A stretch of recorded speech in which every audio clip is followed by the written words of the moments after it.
குலகாமுடி பாபா செய்த பல பல வியக்க வைக்கக்கூடிய அற்புதங்களில் இப்பொழுது ஒன்று தான் தெனாலி கோதண்ட ராமையா அப்படிங்கிற பக்தருக்கு நடந்த அற்புதம். அதில் அந்த அற்புதத்தை நிகழ்த்திவிட்டு இந்த மகான் என்ன சொல்லியிருக்காருன்னா, நான் என்னுடைய பிரச்சாரத்துக்கு உன்னை ஒரு கருவியாக உபயோகப்படுத்துகிறேன் அப்படின்னு சொல்லியிருக்கார். எல்லாம் வல்ல அந்த குலகாமுடி பாபா இந்த அண்ணாமலை அடிமை சேனலையும் அவருடைய பிரச்சாரத்துக்கு கருவியாக உபயோகப்படுத்திக் கொள்ள வேண்டும். இதை கேட்பவர்கள் அனைவருடைய வாழ்க்கையிலும் பல பல அற்புதங்கள் நடக்க வேண்டும் அப்படின்னு அந்த மகானுடைய பாதங்களில் வணங்கி ஆசான் அகத்தீஸ்வரை துதித்து இப்பொழுது அந்த தெனாலி கோதண்ட ராமையா வாழ்க்கையில் நடந்த அந்த அற்புதத்தை நாம் கேட்போம். 1986ஆம் ஆண்டு அந்த அன்பர் இருக்கார் இல்லையா, தெனாலி கோதண்ட ராமையா, அவருக்கு ரொம்பவும் மோசமான மாரடைப்பு வந்துடுறது. இந்த மாரடைப்பு என்ன ஆகுதுன்னா, அவர் கோமா நிலைக்கே சென்று விடுறார். அவர் நெல்லூரில் இருக்கக்கூடிய இந்த சிந்தூரா நர்சிங் ஹோம் அப்படிங்கிற அதில் சேர்த்து விடுறார்கள். 2வது நாள் தான் அவருக்கு நினைவே திரும்புறதாம். ஒரு வார சிகிச்சைக்கு பிறகு நிலைமை ரொம்ப அபாயகரமாக இருக்குது, கண்டிப்பாக இந்த பைபாஸ் சர்ஜரி செய்துதான் இந்த நபரை காப்பாற்ற முடியும் அப்படின்னு அந்த மருத்துவர் சொல்லிடுறாராம். அதுக்கு கிட்டத்தட்ட 80,000 ரூபாய் சரியாக செலவாக அப்படிங்கிற மாதிரியும் அந்த மருத்துவமனையில் சொல்லிடுறார்கள். இந்த அன்பருக்கு அதில் கொஞ்சம் கூட விருப்பமே இல்லை. இதனால் இவர் என்ன பண்ணுறாருன்னா, இந்த மருத்துவர்கிட்டக்க ஏதாவது மாத்திரைகள் ஏதாவது கொடுத்து எனக்கு சரிப்படுத்த முடியுமா அப்படின்னு அவர் கேட்கிறார்.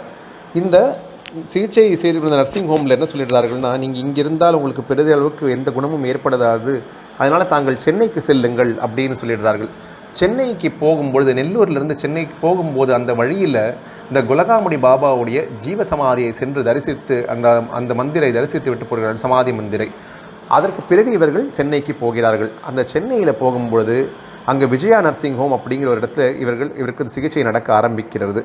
கண்டிப்பாக அந்த பைபாஸ் சர்ஜரி செய்து தான் ஆக வேண்டும், இல்லைனா உங்களோட உயிர் பிழைக்கவே முடியாது அப்படின்னு மருத்துவர் சொல்லும்பொழுது இவர் மறுபடியும் என்ன கேட்கிறாங்க, எனக்கு மாத்திரை மருந்தில் சரிப்படுத்த முடியுமா அப்படின்னு சொல்லும்பொழுது மருத்துவர்கள் கொஞ்சம் கராராக என்ன சொல்கிறார்கள்னா, 2 இதய வால்வுகளுமே ரொம்ப மோசமாக பாதிக்கப்பட்டிருக்கு, அவைகளுக்கு பதிலாக புதிய வால்வுகள் பொருத்தப்பட்டதான் ஆக வேண்டும், அதற்கு கண்டிப்பாக இந்த அறுவை சிகிச்சை செய்து தான் ஆக வேண்டும், இல்லைனால் ரொம்ப கடுமையான மாரடைப்பு வரக்கூடிய அபாயம் இருக்குது அப்படிங்கிற மறுபடியும் அந்த மருத்துவர்கள் எச்சரித்து விடுகிறார்கள்.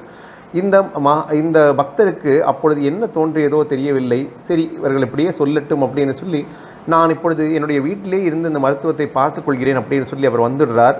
அந்த டாக்டர் இவருக்கு சில மாத்திரைகள் எல்லாத்தையும் கொடுத்து என்ன சொல்கிறார்னா, கண்டிப்பாக தாங்கள் ஓய்வெடுத்து கொண்டே இருக்க வேண்டும், பெட்ரூம் பக்கத்தில் கூட அட்டாச் பாத்ரூம் இருக்கக்கூடிய அந்த ஒரு இடத்தை தாங்கள் தேர்வு செய்து அங்கே தான் ஓய்வெடுத்து கொண்டே இருக்க வேண்டும், தாங்கள் நடக்கக்கூடாது, எந்தவித சிரமத்தையும் தாங்கள் மேற்கொள்ளக்கூடாது, தங்கள் இருதயம் மிகவும் ரொம்ப மோசமான நிலையில் இருக்குது, எப்பொழுது வேணாலும் ஒரு கொடூரமான மாரடைப்பு உங்களுடைய உயிரை தாக்கக்கூடிய ஒரு வாய்ப்பு அதிகமாக இருக்குது அப்படின்னெல்லாம் இவரை இந்த மருத்துவர்கள் கட்டாயப்படுத்தி விடுகிறார்கள். இவரும் அதை புரிந்து கொண்டு அவருடைய அந்த அறையில் போய் தங்கி கொண்டிருக்கும்பொழுது இவரோட மனசில் என்ன ஓடுறது அப்படின்னால், ஏற்கனவே ஒரு முறை அந்த சமாதி மந்திரை தரிசித்து வந்து விட்டோம் அல்லவா, அதற்கு மறுபடியும் நாம் குலகாமுடி பாபாவிடம் போகலாம் அப்படின்னு, திக்கற்றவர்கள் தெய்வமே துணை அப்படின்னு சொல்லி இவர் அங்கே வீட்டிலிருந்து கிட்டத்தட்ட 10 கிலோமீட்டர் வரைக்கும் நடந்தே செல்கிறாராம். வாரம் ஒரு முறை 10 கிலோமீட்டர் அவர் நடந்து போகிறாராம். 5 கிலோமீட்டர் வர வர அவ்வளோ தூரம் இவர் நடக்கிறார்.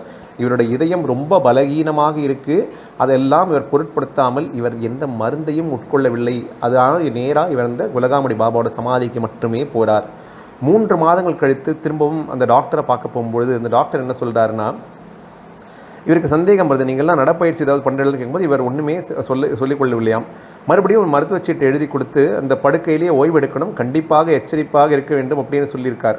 அது இதற்கிடையில் என்ன ஆகுதுன்னா, அவரோட அந்த குலகாமுடி பாபாவுக்கு தரிசனத்தை வாரத்தில் ஒரு தடவை கண்டிப்பாக செல்ல வேண்டும் அப்படின்னு இவர் நினச்சி அப்படி போய்கொண்டே இருக்கார். இந்த மகான் நோக்கி அவர் தரிசனத்துக்கு போயின்னு இருக்கார். இவருக்கும் குறிப்பாக இவருடைய எல்லா கஷ்டமும் தீர்ந்து கொண்டே வந்து கொண்டிருக்கு. இப்படியே நாட்கள் விடும்பொழுது என்ன ஆகுதுன்னா, இவருடைய வாழ்க்கையில் ஒரு விஷயம் நடக்கிறது. இவருடைய 2 எருமை மாடுகள் காணாமல் போயிடுறது. அதை இவர் கால்நடையாகவே போய் தேடுறார். கிட்டத்தட்ட 20 கிலோமீட்டர் தூரம் நடந்து அந்த எருமை மாடுகள் இருந்த இடத்தை கண்டுபிடித்தாராம். இவரோட இதய கோளாறு இவருக்கு எந்த விதத்திலும் எந்த பாதிப்பையும் ஏற்படுத்தவே இல்லை. 2வது தடவையாக மருத்துவர்கிட்ட பரிசோதனைக்கு போகிறார். அந்த மருத்துவருக்கு பரிபூர்ண திருப்தியாகி என்ன சொல்லிட்டாருன்னா, 90% தாங்கள் குணமாகிவிட்டீர்கள், எனக்கு இது வியப்பை ஏற்படுத்தது அப்படின்னு சொல்லும்போது இவர் சொன்னாராம், டாக்டர் ஐயா அவர்களே, நான் வாராவாரம் குலகாமுடி பாபாவுடைய ஜீவசமாதிக்கு நடந்தே சென்று வருகிறேன். அது மட்டும் இல்லாமல் இத்தனை நாள் நான் நடைபயிற்சி மேற்கொண்டு தான் வருகிறேன், எந்த மாத்திரையும் நான் எடுத்துக்கொள்ளவில்லை. இதெல்லாம் எனக்கு குலகாமுடி பாபாவின் அருட்கடாட்சத்தால் நடந்த அற்புதம் அப்படிங்கிறத அவர் வெளிப்படுத்தின பொழுது அந்த டாக்டர் வந்து அவர் இந்த குலகாமுடி பாபா இருக்கக்கூடிய திசையை நோக்கி வணங்கினாராம். எவ்வளோ பெரிய அற்புதமான மகான்! மருத்துவ உலகமே கைவிட்ட நிலையில் இருக்கக்கூடிய ஒரு மனிதரை இந்த மாதிரி ஒரு நாசூக்கான நிலையிலிருந்து காப்பாற்றக்கூடிய அற்புத பேராற்றல் படைத்த மகான் குலகாமுடி சுவாமிகள் தான் உண்மையிலேயே நான் நம்புகிறேன் அப்படின்னு சொன்னாராம். இது நடந்து 15 நாட்கள் கழித்து சுவாமிகளோட கனவுல வந்து என்ன சொல்கிறாராம், பிரச்சாரம் செய், நான் உன்னை ஒரு கருவியாக உபயோகப்படுத்திக் கொள்ளப் போகிறேன் அப்படின்னு இவருக்கு அனுகிரகம் பண்ணுறாராம். உன்னுடைய அனுபவங்கள் எல்லாவற்றையும் பற்றி அக்கம் பக்கத்தில் உள்ள கிராம மக்களுக்கு தெரிவி அப்படின்னு இவர் சொல்கிறாராம். இவரும் அது போலவே அவரோட அனுபவத்தை எல்லாம் அக்கம் பக்கத்தில் கூடிய எல்லா கிராம மக்களுக்கும் தெரிவித்து பிரச்சாரம் செய்து வருகிறாராம். அவரோட வீட்டில் அகண்ட நாம ஜபம், பஜனை, இரவு பகலாக அக்னிகுண்டம் வளர்ப்பது, இது போன்ற விஷயங்கள் எல்லாம் நடந்து கொண்டே வருது. அந்த காலம் முழுவதும் எந்த விதமான முன்திட்டமும் இல்லாமல் வெகுஜன அன்னதானமும் இவரோட வீட்டில் நடந்ததாம். வந்தவர்களே செலவையெல்லாம் ஏற்றுக்கொண்டார்களாம். அற்புதமான முறையில் இந்த மகானுடைய பூஜைகள் எல்லாம் இவர் வீட்டில் நடக்க ஆரம்பிக்கிறது. குலகாமுடி பாபாவுடைய பேர் அந்த செய்த அந்த அற்புதமான விஷயங்கள், அவருடைய புகழ் எல்லாவற்றிலும் இந்த குருவின் கீர்த்தியை இவர் பரப்புகிறார். இதன் காரணமாக பல பேரும் இவர் நன்மை அடைய ஆரம்பிக்கிறார்கள். அதனால்தான் நான் இந்த காணொலி துவங்கும் பொழுது சொன்னேன், குலகாமுடி ஐயாவும் அண்ணாமலை அடியினை ஒரு கருவியாக பயன்படுத்திக் கொள்வதற்கு அவருடைய பாதங்களில் சாஷ்டாங்கமாக வணங்கி வேண்டி கேட்டுக்கொள்கிறேன். இந்த சத்குருவோட நாமத்தை நாம் ஜெபித்து கொண்டு வந்தோம் அப்படின்னு சொன்னால், அவர் பால் நம்பிக்கை வைத்தோம் சொன்னால், அவருடைய ஜீவசமாதிக்கு சென்று தரிசனம் செய்தோம் என்று சொன்னால் கண்டிப்பாக பல அற்புதங்கள் நடக்கும்.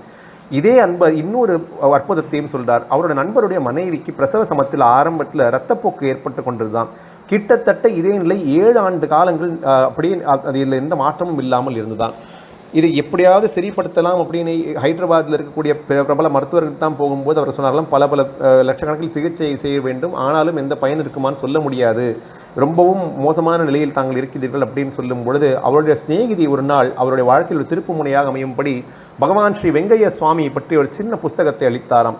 அவர் அந்த புஸ்தகம் சுவாரஸ்யமாக இருக்குது, மகானுடைய சரித்திரம் இருக்குது, அவர் செய்த அற்புதங்கள் எல்லாம் இருக்குது, அதை படிக்கலாம் அப்படின்னு எடுத்து திரும்பி படிக்கும் பொழுது அந்த அம்மாவுக்கு ஒரு குரல் கேட்டதாம், நீ இங்கிருந்தால் நான் எப்படி குணப்படுத்த இயலும், குலகாமுடிக்கு வா, நான் உன்னை குணப்படுத்துகிறேன் அப்படின்னு அந்த அம்மாவுக்கு ஒரு குரல் கேட்டதாம். எப்படி சுவாமி என்னால் குலகாமுடிக்கு வர முடியும், எனக்கு தான் இந்த பிரச்சனை இருக்க காரணத்தில் என்னால் நகரவே முடியாது, இன்று இரவுக்குள் ஏதாவது எனக்கு தாங்கள் சிறிய விதத்தில் தெளிவுபடுத்தீர்கள், ஒரு சின்ன அற்புதத்தை செய்து காட்டினீர்கள் அப்படின்னு சொன்னால் நான் நிச்சயமாக உங்களை நோக்கி வருகிறேன் அப்படின்னு செய்யக்கூடிய இந்த மனித மனதிற்கு இல்லையா, அவரிடம் சொன்னதாம். நம்புங்கள் நடக்கும் அப்படின்னு சித்தர்கள் சொல்லுவார்கள். நடக்கட்டும் நம்புவோம் அப்படிங்கிறது மனிதன் எழுதக்கூடிய விஷயங்கள். சில பலவீனமான மனிதர்கள் எல்லாம் விதிப்படி நடக்கும் அப்படின்னு அறிவில்லாதவர்களும் சில பேரும் சொல்லுவார்கள். விதியை மதியால் வெல்ல முடியும், சிவாய நம அப்படின்னு ஜெபிக்க முடியும் அப்படின்னு சொல்லி எல்லாம் உள்ள அந்த ஒவ்வை பாட்டி சொல்லியிருக்காள். புலிப்பாணி சித்தரும் சொல்லியிருக்கார். அதனால் குருவின் மீது பக்தி வைத்தோம், நம்பிக்கை வைத்தோம் சொன்னால் விதியை நிச்சயமாக மாற்ற முடியும். அன்று மாலையே ஆச்சரியப்படும்படி அந்த அம்மாவுக்கு அந்த கஷ்டமெல்லாம் ரொம்ப விதத்தில் கம்மியானது அந்த அம்மாவால் புரிந்து கொள்ள முடிந்ததாம். இந்த அம்மா குலகாமுடி பாபாவை இன்று இரவு முழுவதும் பக்தி செய்து கொண்டு வந்தே இருந்தாலாம். அது மட்டும் இல்லாமல் என்ன ஆச்சாம், அந்த 7 நாட்களுக்கு பிறகு இந்த அம்மாவுடைய கஷ்டம் முழுமையாக தீர்ந்த பிறகு இந்த அம்மா குலகாமுடியை நோக்கி அந்த அம்மா சென்று அந்த மகானுடைய ஜீவசமாதியில் 108 தடவை பிரதட்சணம் செய்கிறார்களாம். அப்படி பிரதட்சணம் செய்து பிறகு இந்த அம்மாவுக்கு வாழ்க்கையில் எந்தவித கஷ்டமும் ஏற்படவில்லை அப்படின்னு சொன்னால், குலகாமுடி பாபா கலியுகத்தில் பிரத்யட்சமாக செய்யக்கூடிய அற்புதங்களை எல்லாம் அவருடைய அருள்கடாட்சத்தால் இப்பொழுது தியானிக்கிறோம். இப்போ அவருடைய சரித்திரத்துக்கு வரும். ஒரு முறை சுவாமிக்கு ஆஸ்துமா வந்தது, அதனால் பூண்டை பிழிந்து சுவாமிக்கு கொடுக்கும் பொழுது சுவாமியோடைய அந்த பல்ஸ் இருக்குல்லையே அது கிட்டத்தட்ட நின்றே போய்விட்டதாம். மகான் எப்பொழுது வேண்டுமானாலும் ஜீவசமாதி அடைவார் அப்படிங்கிற பயத்தில் பக்தர்கள் எல்லாம் அழ ஆரம்பிக்கிறார்கள். சுவாமி திடீர்னு பார்த்தா இரவில் காணும், திடீர்னு பார்த்தா அவர் குளக்கரையிலேருந்து குளிச்சுட்டு சந்தோஷமாக திரும்பி வந்து கொண்டிருந்தாராம்.